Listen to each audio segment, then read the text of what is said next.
Hello, Ella here. Welcome to The Earth's History is Confusing. I'd like to say hello to everyone. Thank you for watching.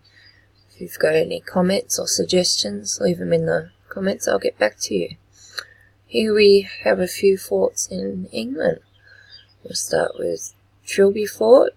It's also known historically as the Hermitage Bulwark and West Tilbury Blockhouse. It's an artillery fort on the north bank of the River Thames in England, the earliest version of the fort comprising a small blockhouse with artillery covering the river, constructed by King Henry VIII to protect London against attack from France as part of his device program. It was reinforced during the 1588 Spanish Armada invasion scare, after which it was reinforced with earthwork, bastion, and parliamentary forces used to help the sculpt secure the capital during the English Civil War of the 1640s. Following naval raids during the Anglo-Dutch Wars, the fort was enlarged by Sir Bernard de Jome from 1617 onwards to form a star-shaped defensive work with angular bastions, water-filled moats, and 2 lines of guns facing into the river. It had a new artillery battery was added in the southeast corner during the Napoleonic Wars. The fort became increasingly less significant as a defensive structure. However, as military technology developed in the 19th century, it was redeveloped to hold heavy artillery after 1868, providing a second line of defense along the river. But further changes in technology meant that it had become obsolete by the end of the century. Instead, it became a strategic depot, forming a logistical hub for storing and moving troops and material throughout the First World War. The fort only had a limited role in the Second World War and was demobilised in 1950.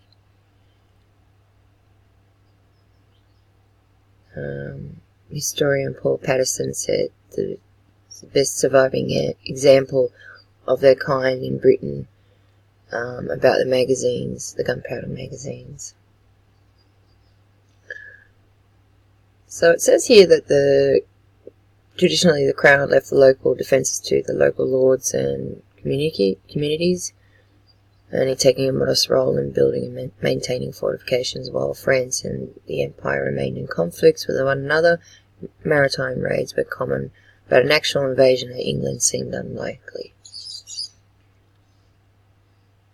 In 1533, Henry broke with Paul III in order to annul a long-standing marriage to his wife, Catherine of Aragon, and remarry. Catherine was the aunt of Charles V, the Holy Roman Emperor, and he took the annulment as a personal assault.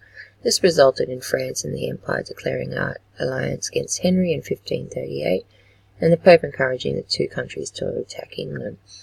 An invasion of England appeared certain. In response, Henry issued an order called a device in 1539, giving instructions for the defence of the realm in time of invasion and construction of forts along the English coastlines. The River Thames was strategically important as the City of London and the newly constructed Royal Dockyards of Deptford and Woolwich were valuable to seaborne attacks arriving up the estuary, which is a major maritime route, carrying 80% of England's exports. The mouth of the estuary, the names narrowed considerably, forming a natural hub for communications. The long ferry took passengers into the capital, and the cross-ferry moved traffic across the river. This was the first point that an invasion force would be able to easily disembark along the Thames. As before this point, the mudflats along the sides of the estuary would have made landings difficult. Temporary defences had been constructed at Tilbury as early as the 14th and 15th century, although little is known about their design.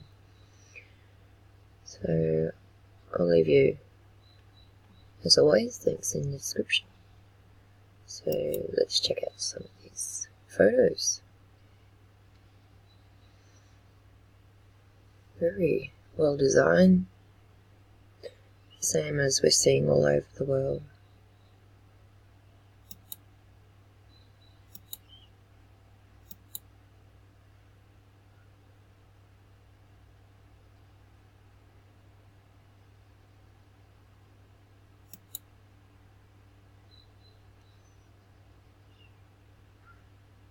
redesign of the fort in 1670.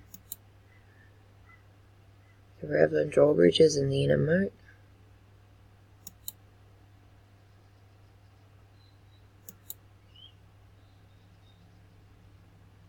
'18th century cannon with bastion walls. 18th century copper doors on the magazines. These doors don't look for a normal height of a man.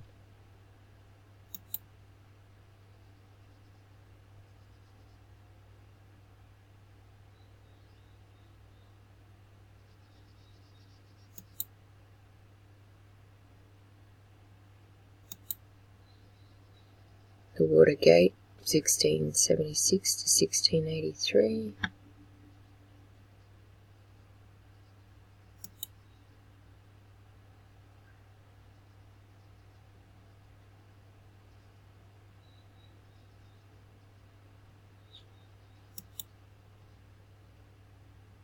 Parade ground, foundations of the soldiers' barracks in the foregrounds.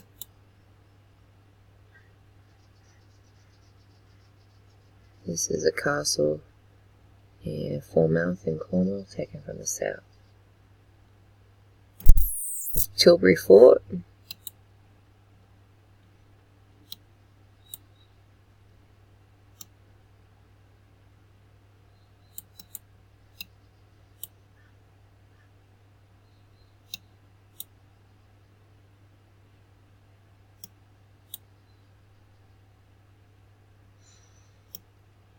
Goes back a bit.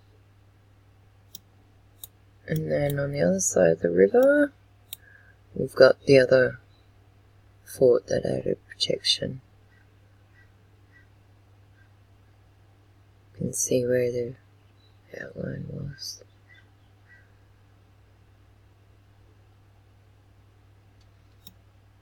No idea what happened to the other half of it. It's a little bit up here. You can just see a little bit there.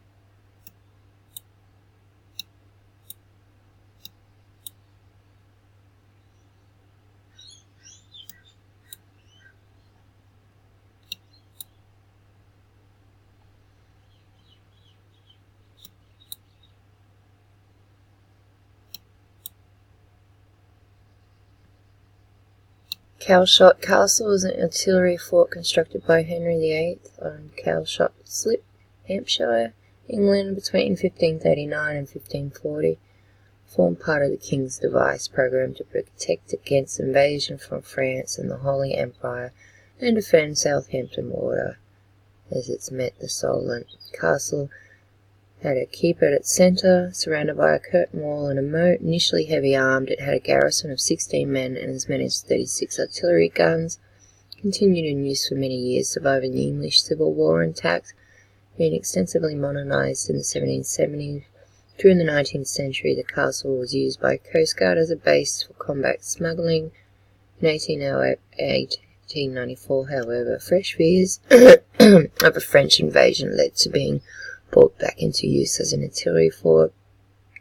A large coastal battery was constructed alongside the older castle, and a boom built across the Southampton water control from the castle. So it was primarily used during the First World War as a base for seaplanes. Its guns were removed by the end of the war, probably for use in France. The airbase by then was called the RAF Calshot, grew in size during the interwar years.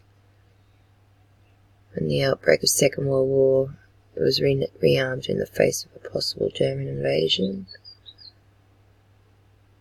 It finally closed in 1961. After a short period of use by Coast Guard, the castle was reopened to the public by the English Heritage in the 1980s, restored to its pre-1914 appearance.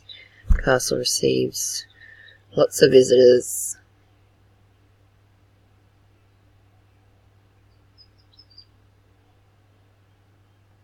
The stories are all the same, so I'm going to read through them all.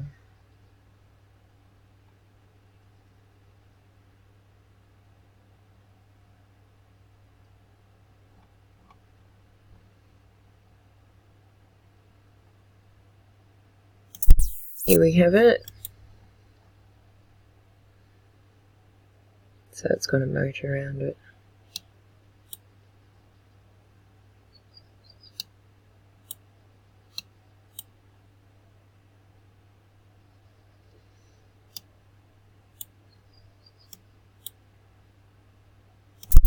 King Charles Castle is a ruined artillery fort overlooking the New Grimsby Harbour on the island of Taresco in the Isles of Sicily, built between 1548 and 1581 to protect the islands from a French attack.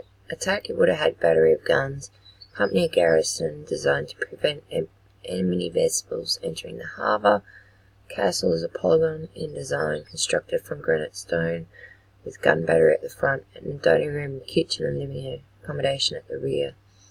An additional defensive earthwork was constructed around it during the 17th century. The design of the castle is unusual for the period and is only seen elsewhere in blockhouses along the River Thames. It was unsatisfactory as guns could not be arranged so to fire down into the harbour, and its defences were considered vulnerable to an attack. To mitigate this, an additional blockhouse was probably constructed below, closer to the water, but eventually near the fortification, the Star Castle, was built instead on the neighbouring island of St. Mary's, became the main fort in the Scilly Isles.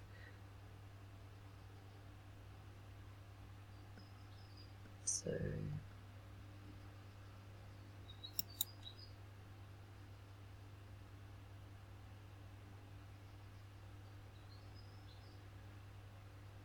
between 1548 and 1551.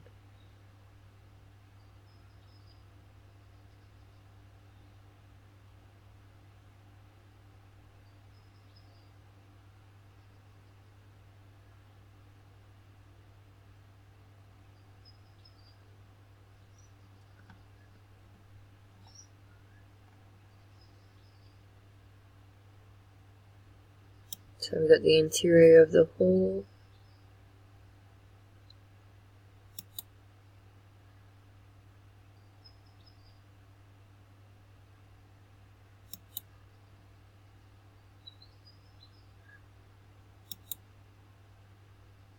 Castle and its earthworks.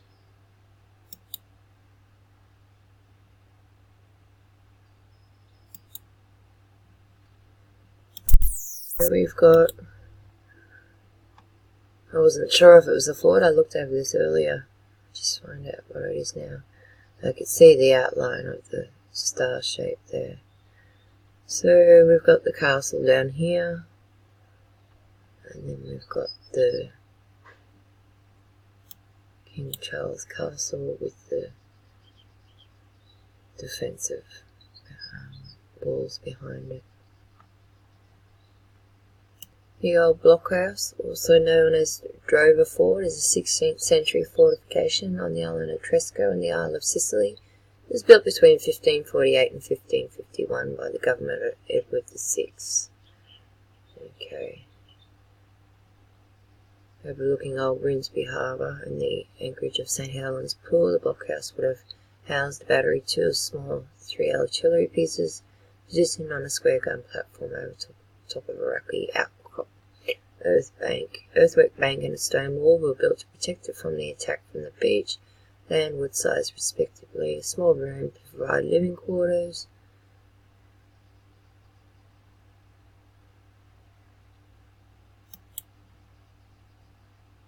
And the old blockhouse.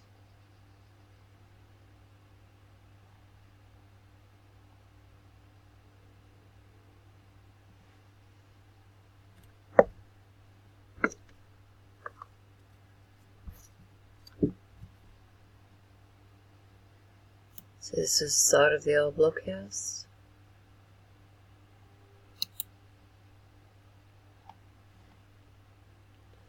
It's not going to zoom in any better, sorry.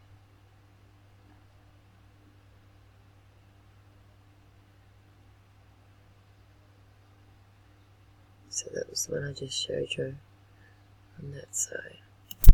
Paul's Castle, another one constructed by Henry VIII near Falmouth, Cornwall between 1540 and 1542. part of the king's program to protect against invasion from France and the Holy Roman Empire.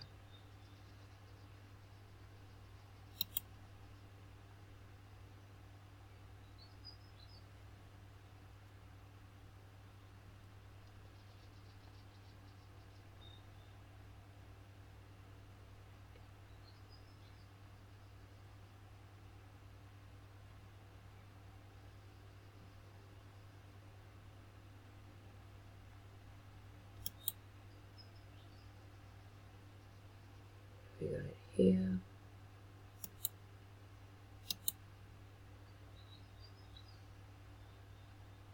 Grand Sea Battery.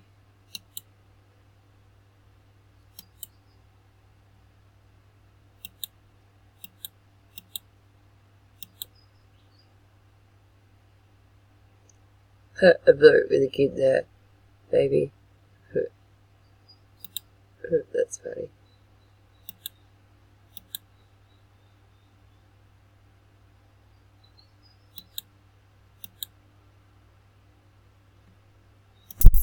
Its fort was the defensive gun battery near the establishment near the mouth of the Tyne.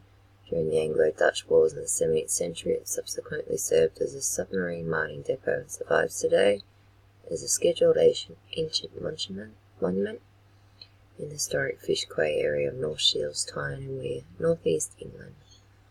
The fort was built in 1672 at the start of the Dutch War. Earlier fort had been established on or near the site some 30 years earlier. A somewhat temporary structure consisting of gibbons, baskets filled with sand or mortar, with a gun placed between the baskets. But this had been destroyed in action in 1644. It was paired with a smaller fort on the south bank of the river, which had been established by the Marquis of Newcastle.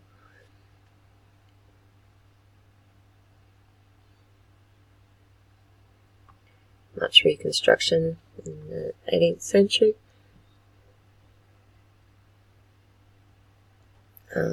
Continued use as a gun battery until the second half of the 19th century, and then it was rendered obsolete, vacated in 1881, and become headquarters of the Tyne Division Royal Engineers submarine miners.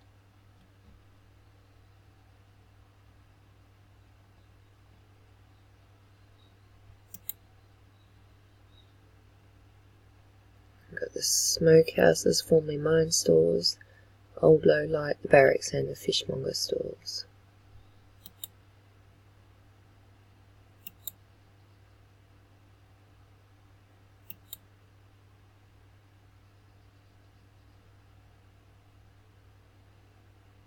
Fortification of Kingston upon Hull consisted of three major constructions. The brick-built Hull town walls, first established in the early 14th century, the Edward I, with four main gates, several postern gates, and up to 30 towers at its maximum extent. Hull Castle on the east bank of the River Hull, protecting its Hull River's harbour, constructed in the mid-16th century, and consisting of two blockhouses, a castle connected by a curtain wall, and later 17th century citadel, and an irregular triangle bastion primitive star fort, replacing the castle on the East River bank. The town walls were demolished and replaced with town docks over approximately 50 years from the 1770s. The citadel was demolished and the site turned over to the shipbuilding dock activities in the 1860s.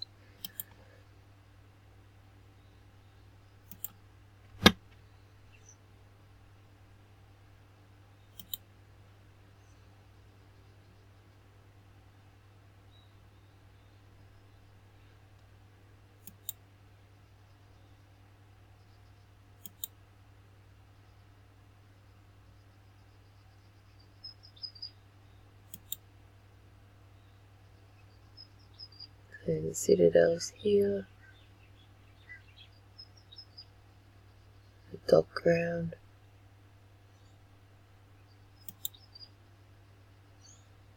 the site of the principal entrance of the ancient walled and fortified town from 1321 to 1780, Beverley Gate.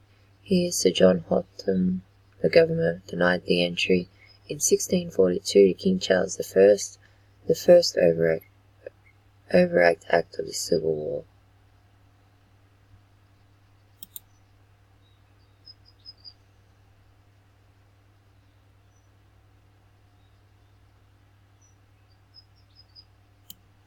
So this is the area here. This would have been where the citadel, centre of the citadel was. The whole castle was here.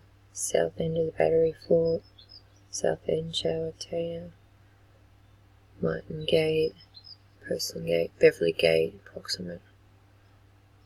Lower Gate. North Bridge. North Blockhouse.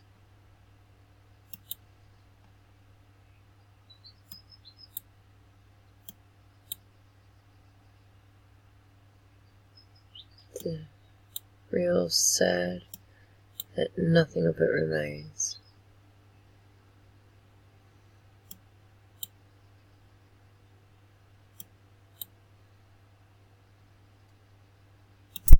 Guard Fort is a fort at the mouth of the River Orwell, outside Felixstowe, Suffolk, designed to guard the entrance of the port of Harwich, which is now open to the public. First fortifications from 1540 were earthworks and a blockhouse, but it was James I of England who ordered the construction of the square fort with bulks at each corner. In 1667 the Dutch landed a force of 2,000 men, but were repulsed by Nathaniel Darrell with his garrison of 400 musketeers, 100 artillerymen and 54 cannon. The fort was considered part of Essex in the 18th and 19th century. Births and deaths within the garrison recorded as Landguard Fort, Essex. A new fort battery was built in 1770, and a complete new fort on the adjoining site was started in 1745 to a Pentangle bastion trace.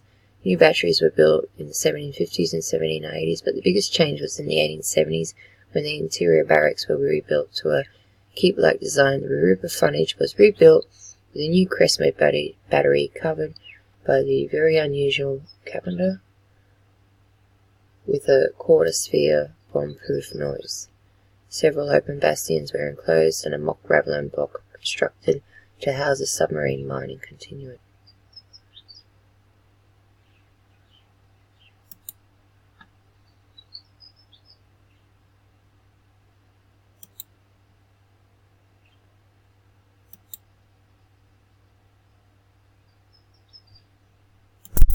The picture, for some reason it seems to be clouds, or I'm not sure, but here we are. We've got the star shape, we've got spots for cannons down here, down here. It looks as though it goes down a bit.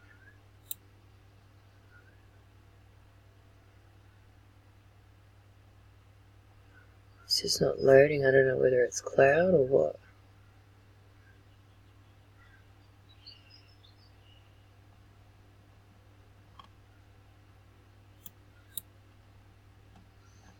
My apologies.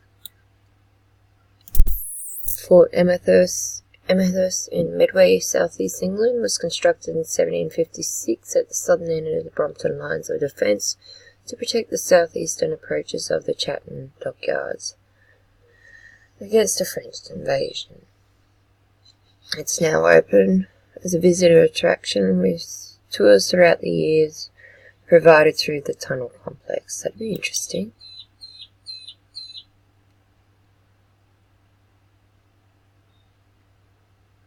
Dutch fleet attacked in 1667. Defences were planned for the dockyard from 1708. Land was acquired by 2 Acts of Parliament in 1708 and 1709. Land surveyed in 1715. And the first plan of defences was the Insight, the ring of fortifications from Gunwharf, Chatham, to the north of the village.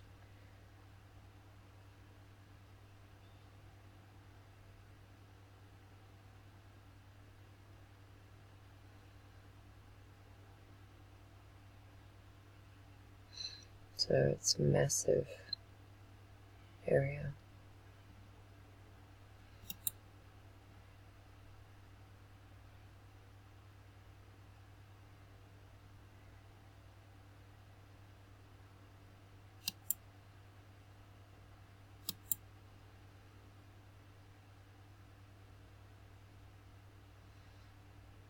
So we've got the Longinier lines Cumberland's Bastion, Prince Frederick's Bastion, Prince Henry's Bastion, Prince Edward's Bastion, King's Bastion, Prince of Wales Bastion, Prince William's Bastion.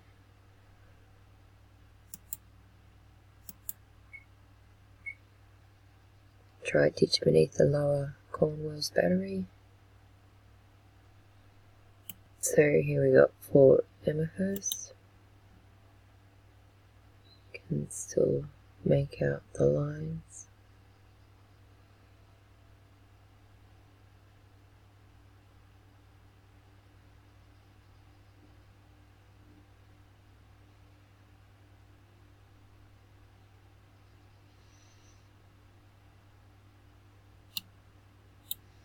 Because it's got the bastions that go all the way up around,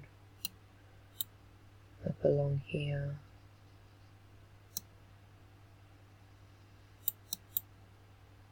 So yeah, the line goes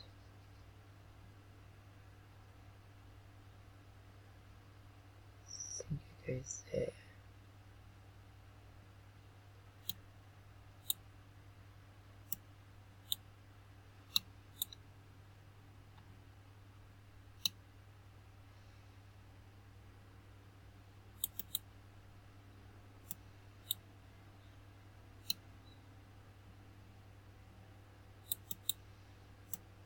Just trying to get a better view.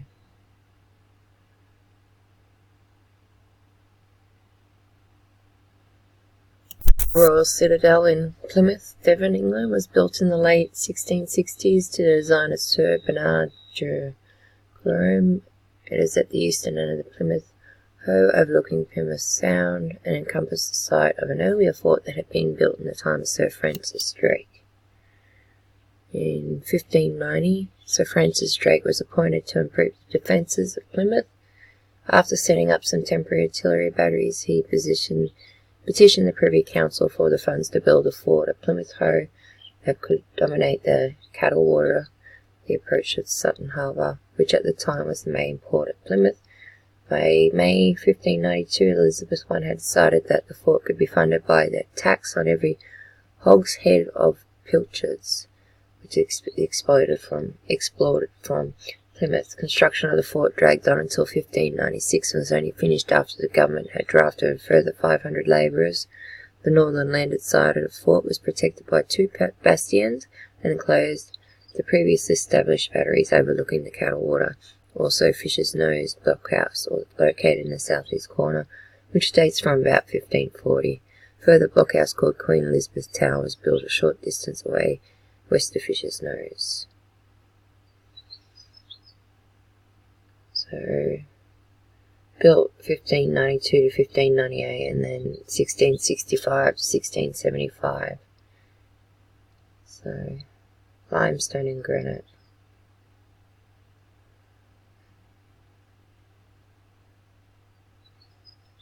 The Royal Citadel is still occupied by military as the base of the 29th Commando Regiment of the Royal Artillery. This specialist British Army unit provides artillery support to the 3rd Commando Brigade of the Royal Marines.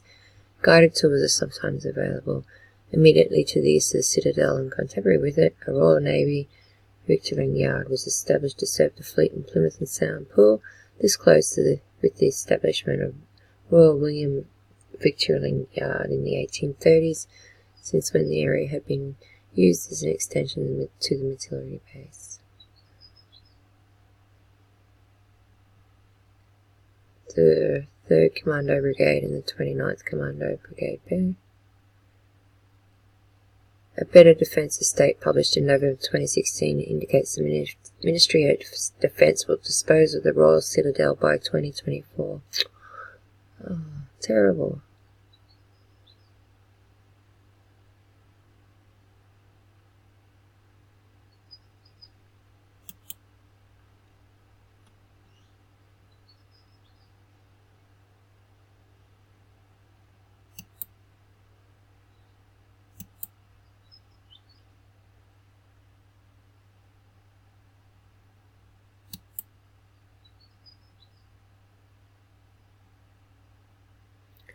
So it's a plan of the town and the Citadel of Plymouth by Benjamin Don in 1765, and it shows the design of the Royal Citadel is completed, including the outworks, in 1765. So how did he know in 1765 what the outer works of it would look like, unless it was already there?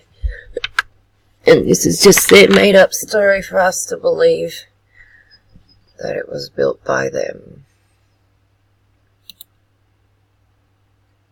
Very high walls on it. It's massive.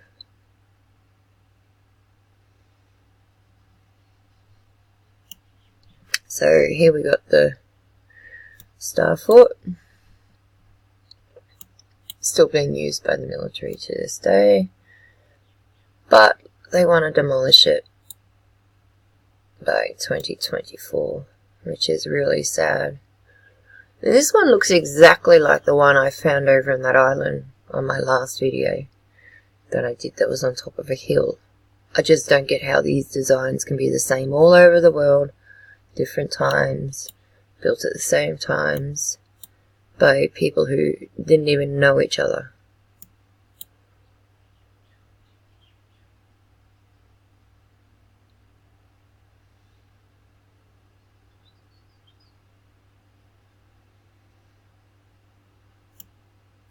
So we got a Star Fort either side of it. We got one here.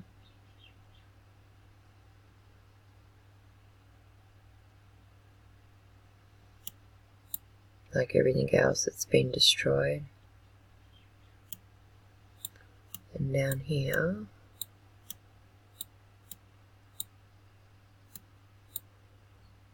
we've got more with like a half Star Fort.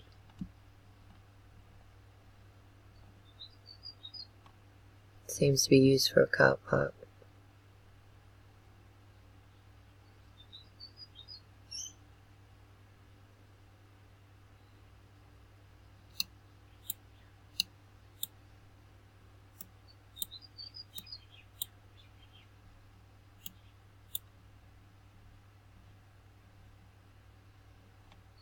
These towers I see like in the Citadel and Star Forts, very similar towers everywhere.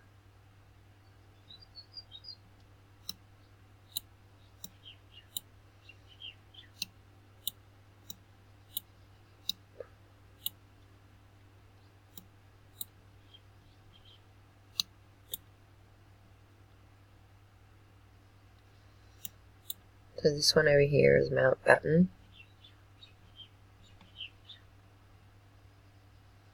It's been covered by dirt and mud.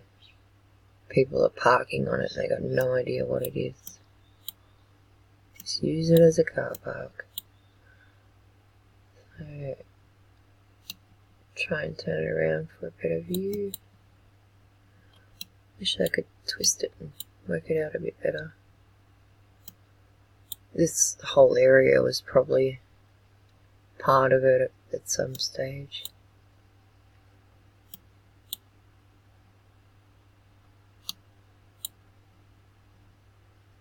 And this one here looks like it's a part of a Star Fort as well, with a moat that goes around it.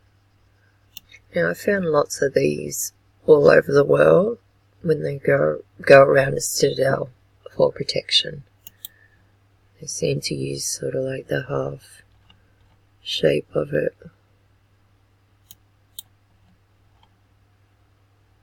Just looking in here at this bit. Sometimes it's so frustrating, they're right in front of your faces and you don't see it. See, I missed this one before, I didn't mark it. Just like the other one I just had to mark. So here's what I mean. So like it's got a moat that goes around it, and then you've got your places for the guns. So, and then not far from that one we've got this one, and it's the same, although it's completely covered in mud and debris, mainly mud and trees.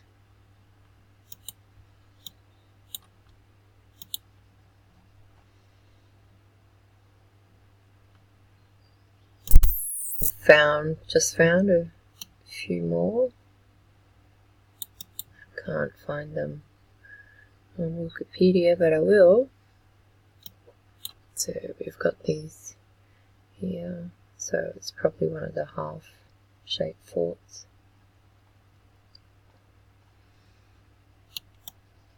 It's another one that looks to be like it's an old fort. You have guns. There. And another spot here.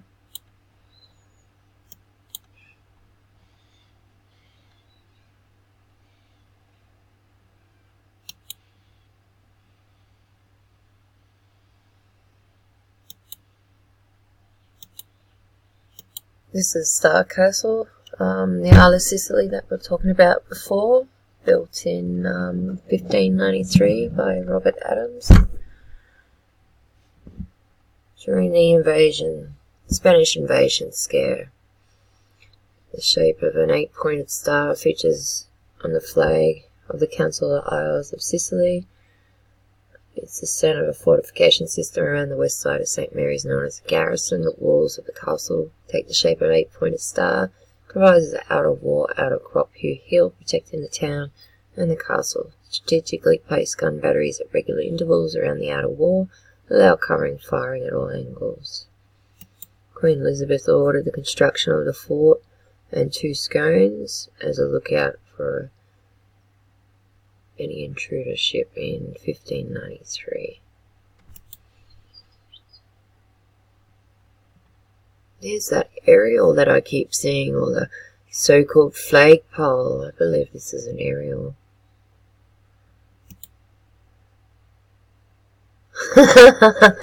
Someone's put a Duracell battery here in the top right corner.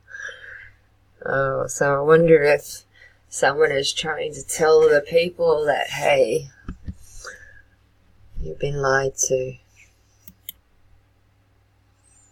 Aerial view of the islands. So this is, I marked it out before as a massive star fort, but now I've found what it was on Wikipedia. We know what it is. So you've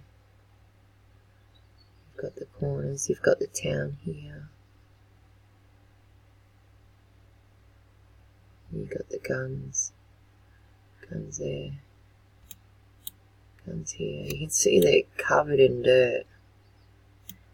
And along this side you can see that it's had like a pile of red soil come over, because you can see here, and down in here on this corner is the Star Fort Castle.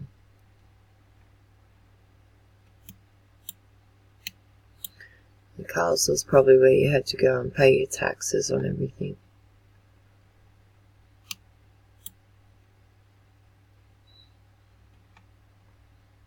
Bastions all the way along it.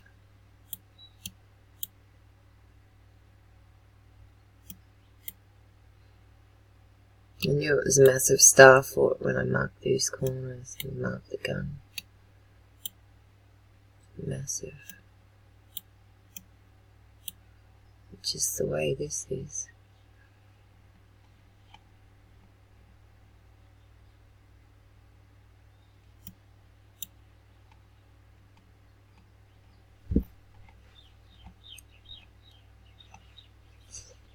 This is another one that's covered in the mud.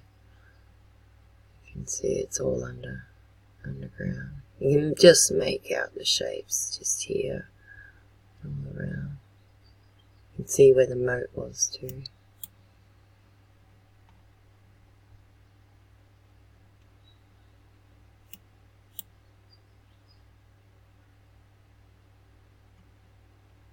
Fort Monkton is a historic military fort on the eastern end of Stokes Bay, Gosport, Hampshire, built to protect Portsmouth Harbour at the start of the American War of Independence, rebuilt in 1880s as the Palmerston Fort. Despite several previous plans which noted the exposed nature of the Portsmouth Harbour to attack, it was not until the American War of Independence that construction of a defensive fort on the site was started in 1779. Goodness me. As if, you know, like the Americans wanted to take that land, as if they're going to come over and sail on a boat from months end just to come over and attack. So here's an aerial view of it.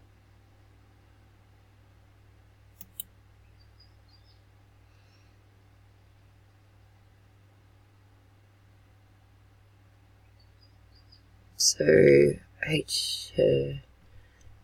Walrus class submarine of the Royal Dutch Navy, outward bound from Portsmouth Naval Base, February 1st, 2010. On the opposite shoreline can be seen behind the sub's canning tower on the Coast Guard radar station at Fort Gligler on the left, and further Fort Monkton in the far back here.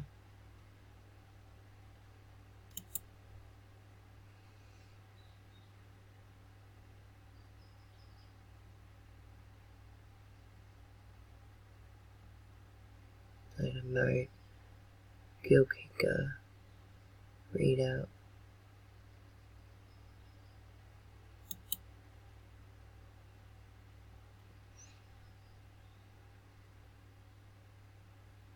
So this is Fort Monkton.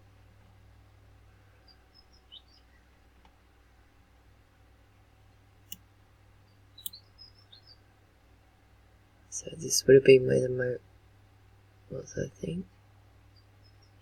Well, this might have been the moat, that bit there. Yeah, that would have been it.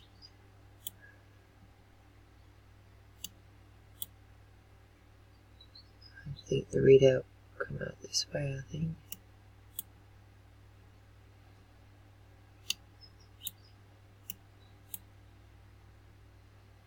And this is the other part to it.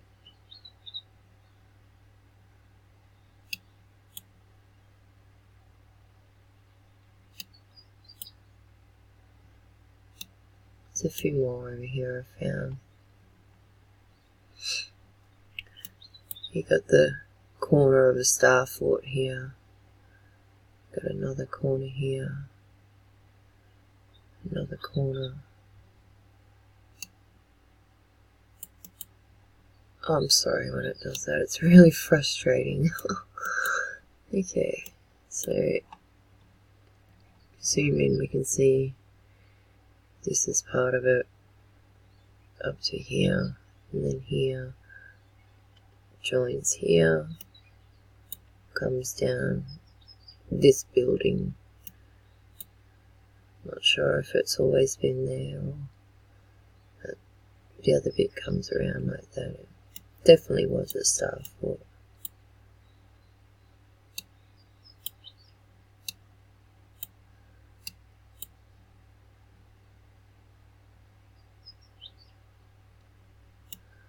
And then there's another one here, just like the other ones we saw, where you have a moat.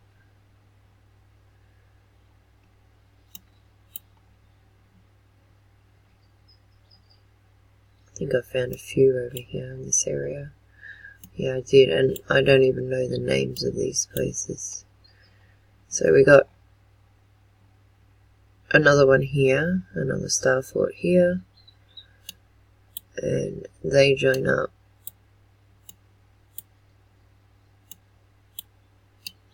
to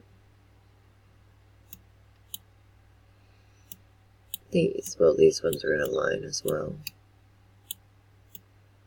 So we got one here, just like the other one I just showed you. So we got this one here, and then we got another one, and then we got another one,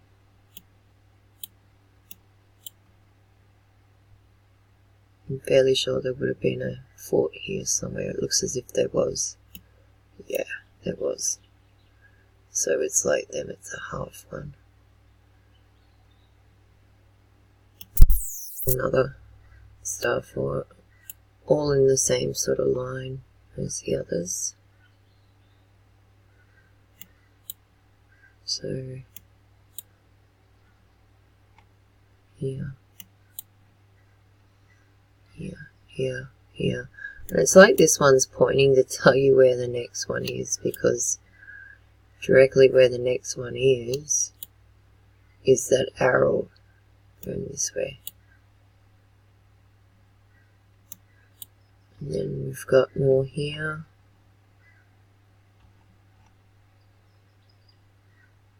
Another arrow. Perhaps it means that way. No, I've just sort of noticed that. Go down a bit further and we got another one exactly the same. So we know these places have tunnels. What happens if all these link up underground? Another one that connect to a underground network of a train, or a maglev high-speed train sort of system. And that these are kind of like the train stations where you come out to go touring, to go see the Earth. Or it could be, like another subscriber suggested, it could be for an aerial, an antenna. Another site, Starfort site ruins. I haven't found the name to this one, but I will.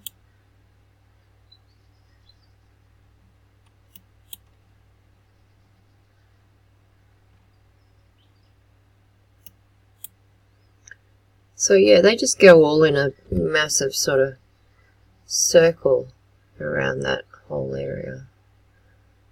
I just wanted to show you. And we started off with these ones here. I think we did. I'll show you now, if I haven't shown you. So it's a nice design, that one.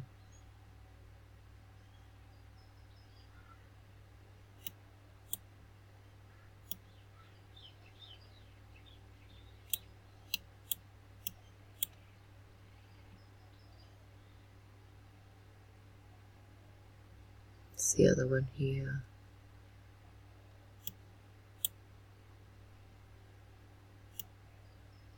So it's sort of a bit of a long one, it goes down. Then there's another one. And there's another one. This one's still got the guns left there. You can quite clearly see the moat as well. I think the other ones were buried. Well, some of them weren't. This one's been built upon.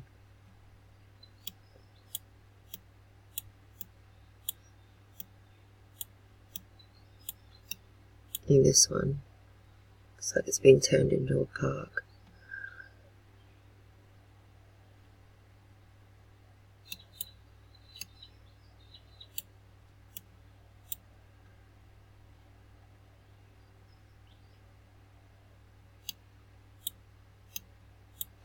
And we got another one. And then another Starfort. And then you got all these places for the guns. So I was actually wondering, when I first saw that, I thought it was a fort. I'm actually wondering if the forts went all the way along here and then they've just built on top of them.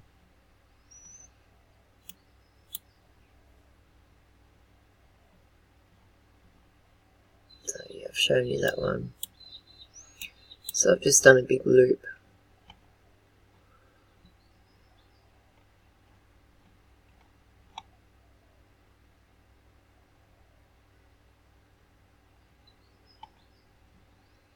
If you're still here with me this long, I really want to say thank you, and I hope you're enjoying this series.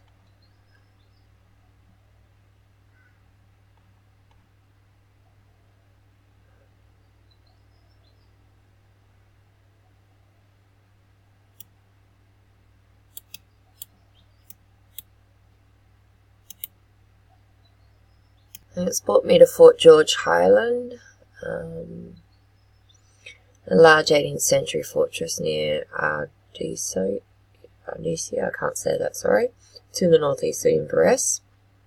I had a subscriber mention about this the other day, so I just wanted to bring it up. It was built to control the Scottish Highlands in the aftermath of Jacobite Rising of 1744, replacing the Fort George in Inverness constructed after the 1715 Rising to control the area. The current fortress has never been attacked and has remained in continuous use as a garrison.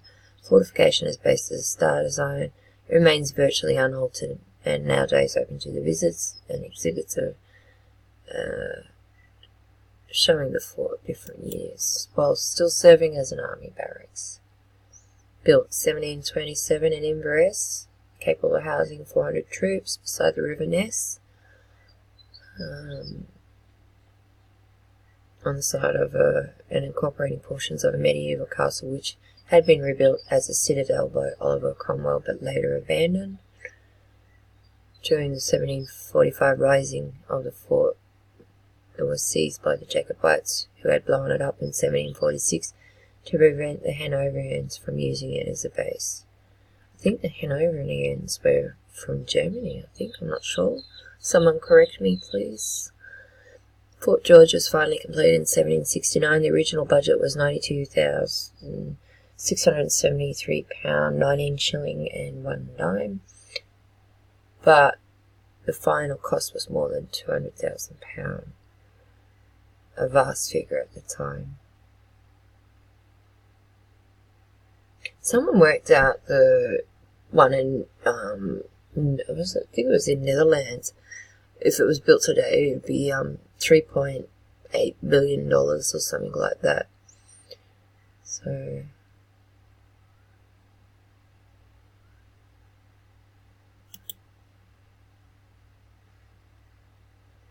a ravelin defends the main entry of the fort.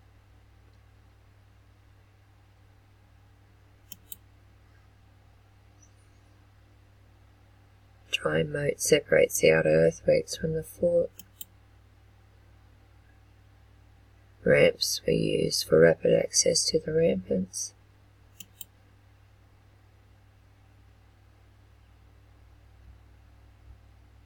Artesian turrets guard the scarp. Dry moat for defence in depth.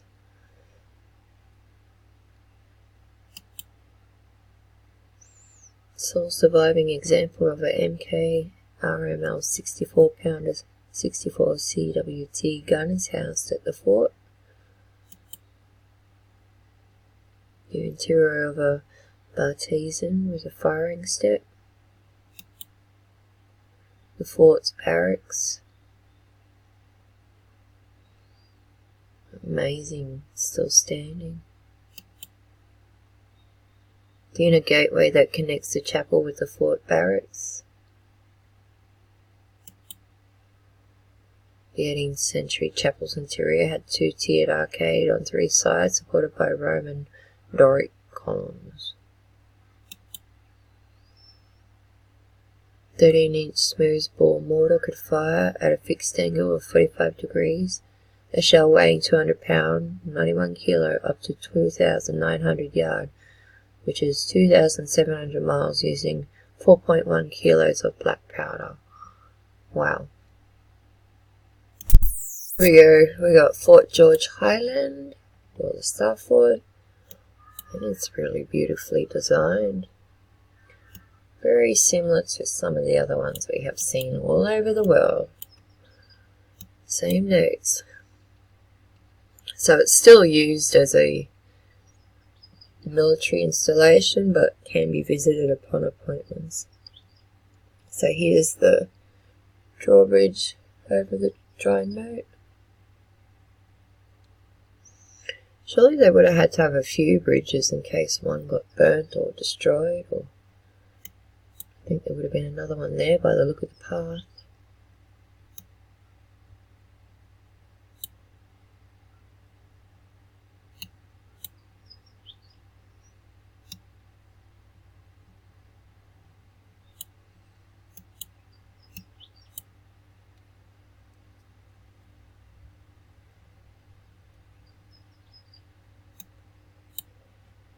beautiful green grass. Very rare to see green grass in Australia unless it's watered by bore water.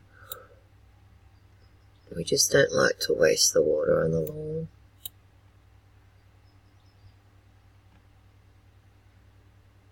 So here we got Ebrington Barracks, a military installation on the intake of River Foyle, Derry, Northern Ireland.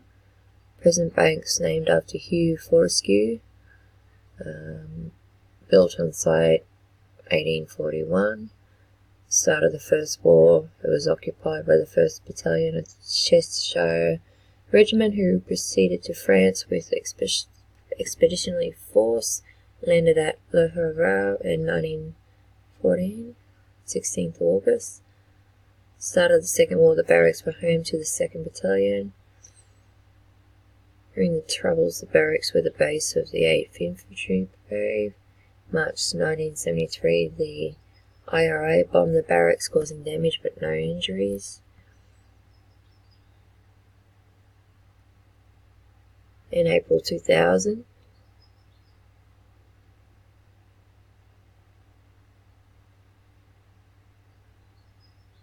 then on January 11, 1974, the official Republic Army killed 2 civilians who worked as contracts for the British Army when they exploded a bomb under their car as they left the barracks. In April 2000, the real Irish Republican Army lowered a device consisting of 5 pounds of homemade explosives over the perimeter fence using rope, and a bomb subsequently exploded, damaging the fence and the guardhouse. Then in January 2001, the real Irish Republican Army were responsible for a mortar attack on the barracks. 1 mortar landed inside the perimeter fence of the base after being fired from a parked van, but no one was injured.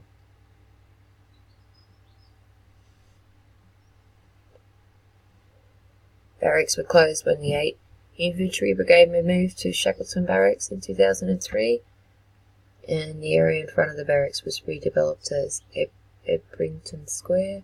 In 2011, the Peace Bridge was built across the River Floyd between the main part of the city on the west and Ebrington Square on the east, opened June 2011. Built 1841, in use from 1841 to 2002, British Army.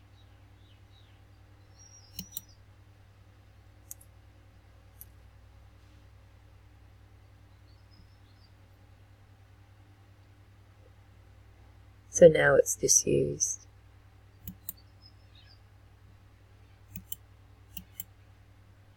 So here it is. At first glance you probably wouldn't think it's a star fort, but you have a bit of a closer look and you can see the pointed edges, the ratlins, and around here.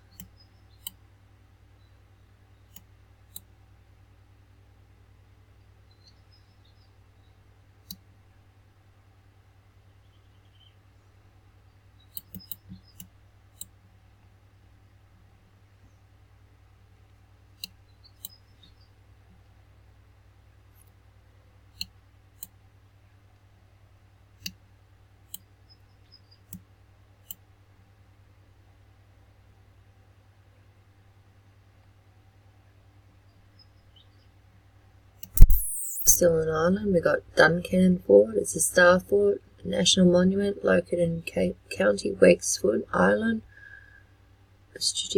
Located in a strategic position of the Waterford Harbour, giving access up to the island's 3 sisters, the River Burrow, the River Nore, and the River Suir. The fort was built on site by the Normans in the 12th century, and there may have been an earlier earthen fort built by the Gaelic Irish. The present star fort was built 1587 to 88 by Queen Elizabeth I to defend Waterford from possible invasion by Spanish Armenia. The fort first saw action during the Irish Confederate Wars.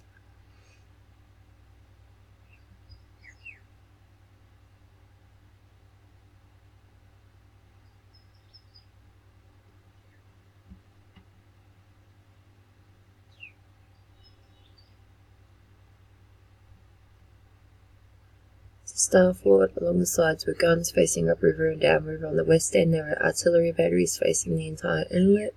Landward defences had an angled red dam protecting the centre from the front, and a deep ditch and a medieval wall. Primitive caponiers protected the ditch, and each Kernsgarp gallery had a sally port. So the garrison could enter the ditch without being seen. Nearby hill, Windmill Hill, would offer a perfect site to bombard the fort. Recognise this. The English raised the east wall in 1606 to guard against this.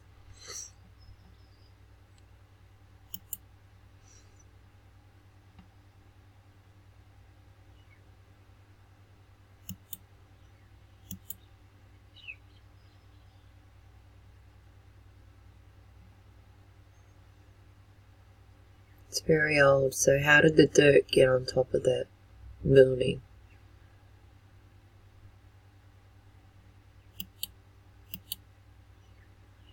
So here's Duncan Fort. Very old. Looks like it's got this been extended.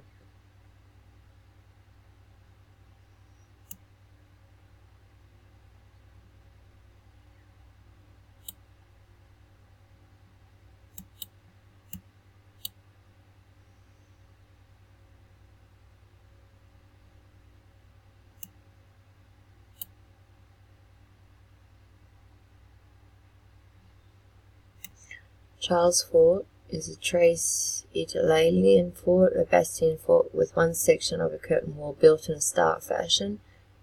It's located on the water's edge at the southern end of the village of Summercode on Kinsale Harbour, Cork County, Ireland. First completed in 1682, Charles Fort was sometimes historically referred to as the New Fort, to contrast with James Fort, the older fort, which had been built on the other side of the harbour before 1607. It's now operated as a tourism site. So here we got a plan showing it. Here it is here.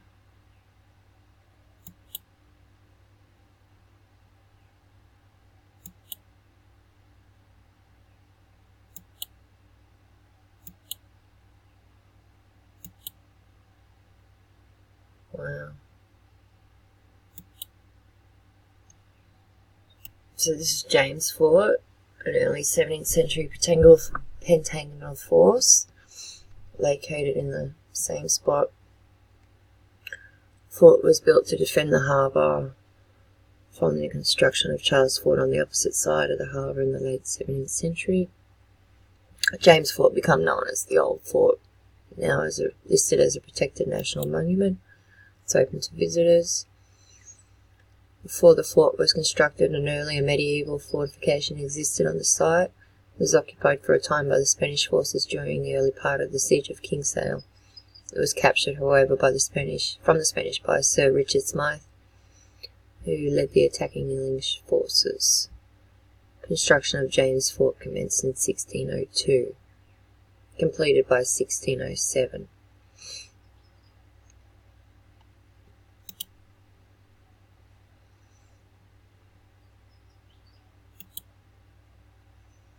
Looks a lot older than 1602, 1607. Considering when you look at the other ones we see, they have a different, they're using rock, the other ones we see are using brick. So here we got James's Fort. Got the star shape. A lot of it looks like it's overgrown. Stuff has been removed, of course. Looks like there's a smaller one down here too.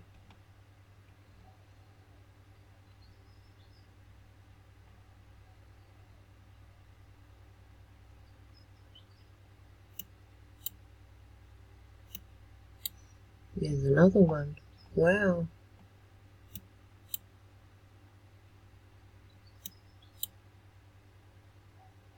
Unreal.